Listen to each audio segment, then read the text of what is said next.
Hello বন্ধুরা, welcome to my YouTube channel শাশুড়ি বৌমা ব্লগ। প্রথমে মোচাটাকে বেছে জলে সেদ্ধ করে নিয়েছি।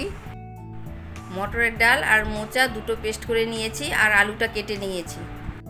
উপকরণে রয়েছে টমেটো কুচি, আদা টুকরো রাখা আর কাঁচা লঙ্কা, গরম মশলা গোটা, তেজপাতা, গুঁড়ো ধনে, গুঁড়ো জিরে আর গুঁড়ো শুকনো লঙ্কা, হলুদ গুঁড়ো।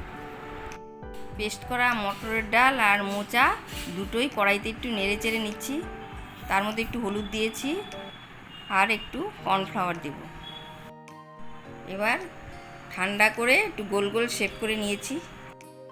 এখন ভেজে নিচ্ছি। আলুগুলোও ভেজে নিচ্ছি। ফোড়নে দিচ্ছি গোটা জিরে, গোটা গরম মশলা আর তেজপাতা।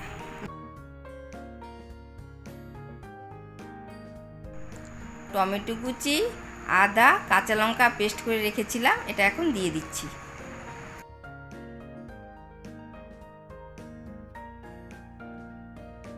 এখন গুঁড়ো মশলাগুলো দিয়ে দিলাম।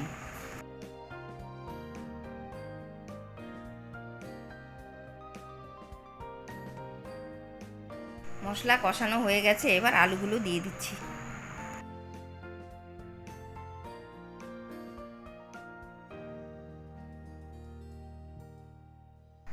এখন জল দিয়ে দিচ্ছি।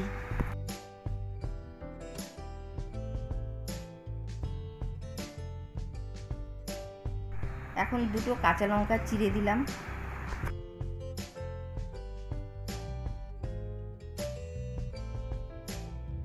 ঝোলটা এখন ফুটে গেছে, বড়াগুলো দিয়ে দিচ্ছি।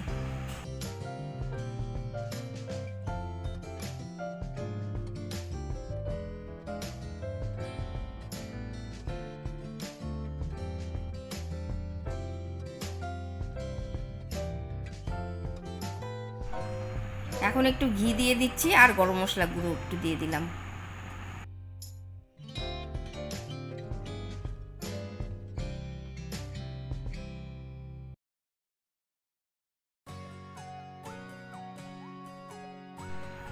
তরকারিটা হয়ে গেছে, এবার নামিয়ে নিচ্ছি। আপনারা এটা বাড়িতে বানিয়ে দেখবেন, আশা করি ভালোই লাগবে। ভিডিওটি যদি ভালো লেগে থাকে তাহলে লাইক, শেয়ার, কমেন্ট করবেন।